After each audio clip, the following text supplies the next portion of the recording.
Left, our Protoss player from JINAIR Green Wings. He's in the red. It's SOS.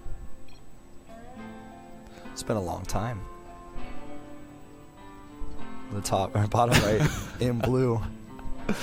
Of course, this player playing for SKT1 T1. It's Soulkey, formerly the Woongjin Zerg, and just recently moving. No response from Soulkey. Just ignoring. Yeah, see this? SOS is like, well, you're not going to respond to me. It is, of course, in all chat. If you look closely, you can see if you speak Korean. But anyway, basically, the thing about this that also really interests me is Soulkey seems to show some weakness to early aggression in this matchup. When he's attacked early with an Immortal push, for example, or one of those Zealot pushes off of 4 gateways after a gateway expand, sometimes he has some trouble defending. The one thing he did not have any trouble defending, in my experience watching him for the past few weeks in this matchup, is cannon rushes. He's pretty good against that. He's not really going to mess up on in that front. He even goes pool first here, despite the fact that Soulkey tries to get away with it here. He's not going to be able to get anything done. Yeah, I mean, we casted a game actually in WCG where Soulkey played against Jim, a very, very aggressive Chinese player who did that cannon rush against him. I think it was in 2 of the games, actually, but in one of the games, Soulkey being very insistent on getting that expansion down, it actually hurt him. But I think that's the only game I've seen, personally, where he wasn't really too good against the cannon rushing. But here we see the probe. He is going to try to get some pylons down, possibly. Just faking him out here a little bit, because he knows at the timing of this hatchery that there is a pool up in the main base, and he could try to cannon. With Zerglings coming out, it's probably not going to work. And if he fakes a little bit, he could keep that drone at the very least to follow. Because if the drone doesn't follow and a cannon gets up, the Zerglings are not going to be good enough, but he's just going to be a teaser here. Yeah, for that, it's just too much of a risk. He knows the pool is up, and why not just throw the Nexus down and get your Nexus up earlier than the hatch while your opponent went pool first, so it's his hatch is going to be later than it would be if he went hatch first. Yeah. So he was, I think that's a good call out of SOS. Well, the probe here is going to block the third base as well, and to be annoying to see if the drone is coming over. One Zergling will slowly but steadily claw away at that probe until he does go down. And back in the main base, we see only 1 gas being taken. That's really rare. Okay, so there's the second one, just a little bit delayed. And at the same time, he does throw down that pylon to delay the third base as much as possible. He's going to cancel that right before it gets completed, though. Just a little annoyance here. Yeah, he could keep it, but he doesn't want to. There's no drone nearby, so... Or actually, the drone was right there. Somehow I didn't see that. Like I mentioned recently, I'm colorblind, but sometimes I'm drone blind as well. That isn't curious. These 2 Zerglings are actually chasing the probe all the way home. Since he only had 1 lane and the drone at the third, and he knew that with his probe, that's one of the reasons also why I thought he might not cancel, because with 1 ling and 1 drone, it's going to take a long time to kill that pylon. But now the 3rd Zergling, or 4th I should say, joins up. They're all together now. They're all together as a party, just sitting outside the base to see if anyone comes out to join them for a feast. Yeah. Of Protoss blood. Well, this Zealot does not want to be feasted upon. Zealots actually come out here and chase them away. There's always this dance of death with the first Zealot and the first 4 Zerglings, where if you're very careful with the Zealot, you can actually kill all 4 Zerglings if you micro perfectly, but the same can be said of the Zerglings. All of them can kill the Zealot without losing any if you micro really, really well, so that ends up happening. And the Zealot actually just wants to confirm there's a third base, it looks like. I don't know if he's going to make the trip all the way across the map, though. He at least gets to the watchtower, and he's just going to camp out there. Yeah, he's just going to post up. It's a good idea to get that watchtower, make sure no aggression is coming. I'm sure he has to assume that the third base is probably up, and he does have that Stargate as well, so he is going to be able to scout with that very, very safe Stargate build, which I think we've seen in every single PvZ so far in the preseason. Yeah, you're actually right. Actually going for an Oracle. Yeah, an Oracle instead of the Phoenixes. And with this timing on the third base, it can actually work out where you kill a few drones while the queen is by herself, and if you just kind of avoid the queen, kill some drones on the left side where she's not attacking you, or even if you just have to tank the queen shots, you can get some done if you target properly. And meanwhile is, of course, getting that robotics bay up. Yeah, you are able to scout as well with that Oracle, so at least getting that job done, as well as maybe a little extra damage rather than committing to a bunch of Phoenixes. He's going to start a Void Ray here, and Soulkey is going to see the silhouette of that in the Stargate, so he's going to know. I'm not sure if he saw that Oracle. I don't believe he did, but he does see the Stargate, so he does throw down the Spore Crawlers already. Yeah, he knows there's a possibility, especially with the Void Ray coming out, that it's not a Phoenix build, and already lost several drones, but with the second Queen getting here, this is what I'm talking about. If the Queen's alone, you can get a ton done. If the second Queen shows up, then you can get 4 kills, as you can see, but not a whole lot else. Yeah, and starting that third base now is SOS. Yeah, this is exactly how he wants to do it on Bel'Shir. This is why this is such a good map for Protoss. You can be aggressive with the Stargate, trick your opponent to making a bunch of Spore Crawlers he doesn't really need, and then have the Void Rays to help defend your third base if you can get the SimCity up. Uh-oh. SPGTios. SOS. Dropping a little bit here, lagging. Did you like SPGTios with or without meatballs better?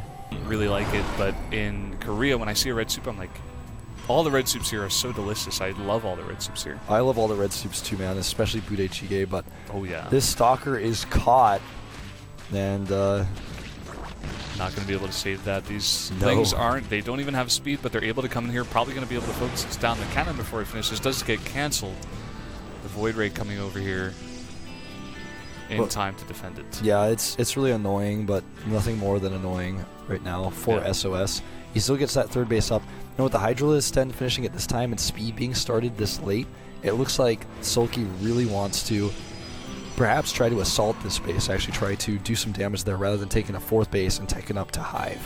Yeah, I mean, he saw that base, he went in there, he sees that his opponent only basically has that Void Ray and not much else. You know, he was able to take out one Stalker, which will help him a little bit, and already, like you guessed, he is making 8 Hydras now, as well as starting that +1 for ground units.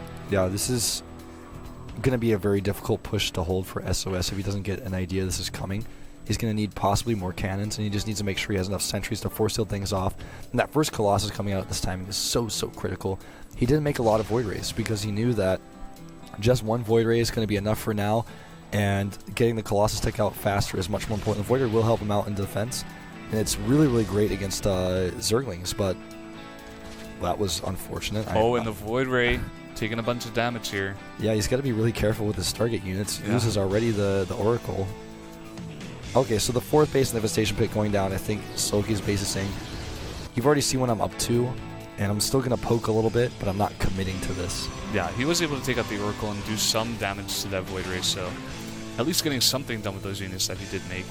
Switching back to some drone production, making one. They're making 1 extra now. Yeah, just 1 more. Yeah. He's like, I think it's like eating Pringles. You're like, I'll just have 1 more. Yeah. You like stick your hand all the way back, all the way down into the bottom, and it's so hard, but it's so worth it for that last one. And then you have it, and you're like, I think I'll just have 1 more.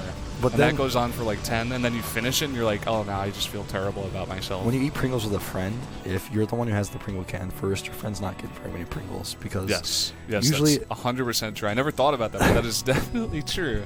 At some point, when you give the Pringles can to your friend, he's going to look inside, and it's going to be like the broken ones at the bottom, you know? They're all like kind of broken, and there's like a little bit of crumbs, and he's like, well, I guess that I'm going to be the healthier person. At least when that happens to me when I get the Pringles can, I'm like, well, at least I didn't eat this bad food for me. Oh my god, these Hydras are not where they want to be. If we can save the Colossus here and kill all these Hydras, this is an excellent trade for SOS, who already got a third base essentially for free. I don't think the position in this game could be any worse for Soulkey right now. That was just not where you want to keep your Hydras out on the map. They do not have speed. He had his Colossi. He did move, or his Colossus, I should say. He did move out on the map, and now taking out, I think it was 8 or 9 Hydras there in the middle of the map, basically for free. Yeah, and now he can't defend his base. He's coming over here, and look at those units for Soulkey.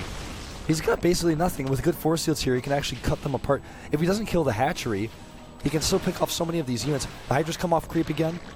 And he's going to go ahead and drop the force fields. Force field is out, but the flank on the right side, he was not prepared for that. He doesn't have enough force field energy for this. He is going to mass recall out of there. My prediction there was totally off, in fact, because I thought that he was going to be able to account for those units. And you're right, the biggest problem was he didn't have enough force fields. If he could force field them off, it would have been a totally different story, but he only had a few sentries. And the reason he doesn't have all the sentries is because he switched into, he did the Stargate tech, and then he got the Colossi tech out right away. He's getting a bunch of upgrades at the same time, and he did it so quickly, just trying to rush out a bunch of Colossi as well. He's using so much gas on all these heavy tech units that he doesn't have the sentries to basically fight head on in that battle right there. Yeah. You know, there's always a moment in every Pross push. You and I both play Pross. When you see the Zerg army coming from this other side, and you're like, oh my god, I thought his whole army was on the left, and you just have to get out of there. You have to recall. 2 Vipers join the mix here, and we'll see how well they can actually help out.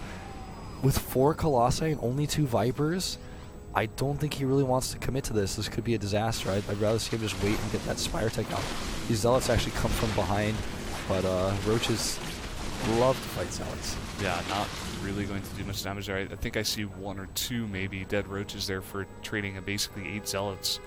So not much damage is done right there.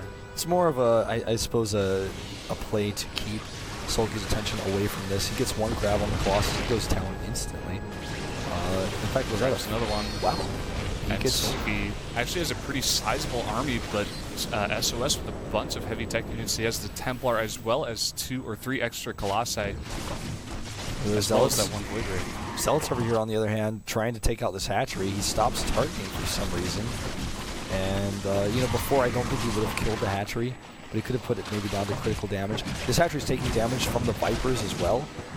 And he's not going to target it. He's just doing too much on the map right now. He's multitasking his Zealots, trying to get into multiple locations while also defending against that giant army, well, part of which is knocking on his door at the 3rd base. And this is just annoying for Soulkey to deal with. He's going to have to bring a bunch of his army back. It's going to relieve some pressure on SOS, giving him some extra time to get that Death Ball up. Zealots here will finally be cleaned up, but I think he killed a decent amount of drones. I can't tell you guys exactly how many, but this attack should be cleaned up really easily with the Cross Army coming back here. The 2 cannons tanking the shots, the Stalkers blinking in. Even 1 cannon looks like it will survive. That cannon is the lucky cannon for SOS's 3rd base over there. Yeah, lucky cannon. Greater Spire on the way, almost completed. And I have to say that even though I thought SOS was in an almost unlosable position after those Hydras were killed and he was going across the map, he had map control, he had the 3rd base for free. He took a 4th extremely late, as you can see on the production head, he's starting that now. And he wasn't able to get the damage done at his opponent's 4th, and now Soulkey's able to get a clear Spire Tech up. This is a very important moment for SOS because if the Broodlords do get out and he doesn't have a lot of answer for those, he's going to be in big trouble. He doesn't have more Stargates, he doesn't have more Void He only Rays. has 1 Void Ray on the map, and not even that many Stalkers if he wanted to blink under, which would be incredibly hard, especially since Soulkey is making 7 Broodlords there.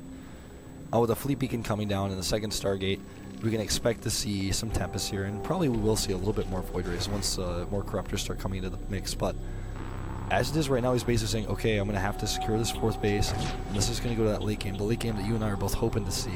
Yeah. This is so tense. One of these teams is going to the finals. And here coming out with the High Templar. Right of feedback. He does feedback both of the Vipers. Very nice play there. Yeah, that's one of the unfortunate side effects of using that consume ability and getting energy. It actually makes you more vulnerable to feedback. Forge goes down here, and that actually stops attack upgrades. Armor's still ongoing, but the Roaches in the main base could be a serious problem if he doesn't actually have a cooldown on his warp gates, which he's not warping anything right now. I think he's all on cooldown. Yeah, it seemed like they were all on cooldown. He did warp in a bunch of Zealots here in the main right now, actually, choosing to do more aggression rather than defend the Roaches in his own main. Yeah, the cans do buy him a lot of time, and as they say, a good defense can sometimes also be the same thing as a strong offense. I think that's not exactly how they say it, but it's something similar to that. But I think what they actually say is the best defense is a good offense, but as it is anyways, the Zealots are attacking, and that helps him defend here. And he's trying to target down this hatchery. He's not going to be able to get it, but it's very low. And with DTs on the map, he could always try to run in and snipe, but DTs just do damage so quickly. Yeah, he is able to get it pretty low, and now he does have the DTs on the map, like you just mentioned, making Tempest at the same time going to be able to deal with those Broodlords quite efficiently. I don't think he has any air upgrades, and he definitely doesn't have any on the production right now.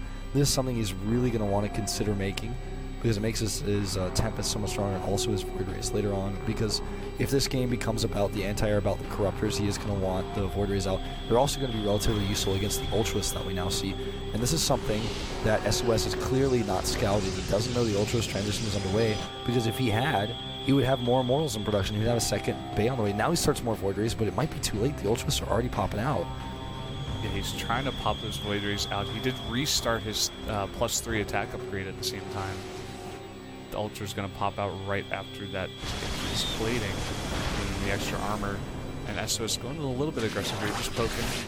Just poking a little bit, and I think this is something that Soulkey, to a certain extent, allowed him to kill part of the army because he wants to remax with stronger tech units, add more Hydras in instead of having the Roaches to have range at the back behind the Ultralisk, and even 2 additional Ultralisks on top of that. So freeing up some supply, trading a little bit with SOS, and then just making that army stronger.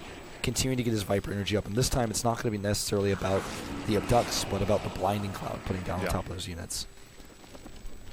He did complete 2 Void Rays, I did see, and he's making even 2 more. He did see the Ultras in the main with the Zealots, so he does know the Ultra transition is here, as well as a bunch of Brewlords and Hydras backing it up. 2 Vipers also in the mix. A little bit disappointing is that we see the +1 upgrade for air so late, and also the shield upgrade now coming in. Something he could have definitely afforded to get earlier. Queen gets sniped in the main base, and he's also going to try to maybe get some tech, but these Stalkers are missing in the main fight. That's a lot of AoE damage, but no Immortals really. I mean, he's just starting to add them. He's adding more Gateways. He has the Void Rays. Will he get the spawning pool? The spawning pool is so insignificant, though, at this point. There's barely any Zerlings on the map. It's all about the Immortals, the Archons, and how well they connect with the Ultras. He's trying to get that spawning pool. And pulling 2 of the Tempest right away, he is able to take them out pretty nicely here. The Ultras in the front, tons of damage coming from the Hydras, but huge storms onto the Hydras. Yep, huge storms are huge, as you said. But we need more storms here, or something, because the Hydras are all low, but they're not actually dying. And now he pushes this back. The Brewlords can easily siege the space, and the Colossi. Where's the answer here? The Void Rays at the back want to come in and connect, but with all the Hydras still alive, he can never target down the Void Rays, target the Void Rays on the Ultras or on the Brewlords, because the Hydras are going to make quick work of everything in the air. This may actually be game. He's just got such a nice siege up position here. He could even prevent +3 from finishing. Wrong Forge. Still, anyway, such a huge attack coming out of Soulkey here, and SOS is just not the best composition to deal with all of it. Some nice storms did go down. He does have a lot of AoE for those Hydras, but a lot of the Colossi in that fight were not attacking the Hydras. They were attacking the Ultras, so it was not quite as well targeted as he should have been. The Dark Templar trying to come in here and do some damage, but he is able to spot that out and kill them. Yeah, you know, maybe if he had been able to focus on the Overseer with that Tempest, DT's could have been more for him. He's just trying with his might to try to get those extra shots off on the Broodlords with the Tempest. The Tempest do so much damage to Broods, but the Hydras are a big problem. And the Colossi are not always doing what he wants them to do. Ooh, I can't believe he lost those 2 Ultras like that. That's not cost efficient. But these 2 Ultras will be helped out by the Roaches. And somehow, some way, SOS is able to survive for now. He is able to survive for now, but not without a ton of damage being done. He did get his whole second base taken out, and he is branching off here to that 4th base as well. Probably going to be able to take that out. The 4th base will fall, so he's down to essentially 1 mining base in this late game. These Void Rays, if they lose, SOS loses, or rather, if they die, SOS loses. But I guess technically dying is losing. Well, there's nothing winning about Void dying. Ray. And just taking a look at the supply, SOS has a ton of minerals, but not any gas. Basically, he has very low supply, 114 now compared to 198 maxed out as Soulkey. And that attack just did so much damage to SOS. I'm not sure if SOS can even create an army to face this next attack that's about to come onto him. Look at the minerals for SOS. He has so many, but the gas is where he's lacking. With only 1 mining base with all the gases, he's never going to have it. This army that you see on screen right now is the last army that you'll see from SOS. He's never going to be able to make anything more. He's never going to have something bigger than this. 1 Void Ray gets targeted down immediately. Pull in a Tempest in as well, going to instantly target that down, take it down. Going after the Templar as well. All the Roaches. This is a nasty place to be as an Ultra. It's really hard to go up the ramp, and the Storms are really good.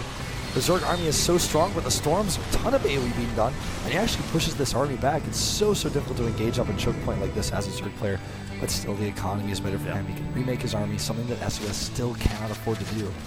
Soulkey probably just getting a little bit impatient. Didn't have to attack there, but at the same time, he can just remax instantly and just continue taking out this army of SOS very, very slowly.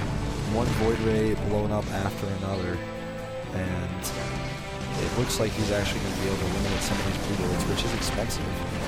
Can he claw his way back into this? I mean, he's killing really, really expensive units here.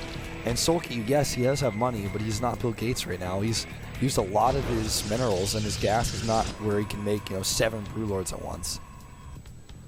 Yeah, definitely. I mean, the Broodlords, very, very slow units. The Void Rays actually able to catch up to them and take out, I think, 3 or 4 of those. So a lot of expensive units, like you just said before, going down for Soulkey.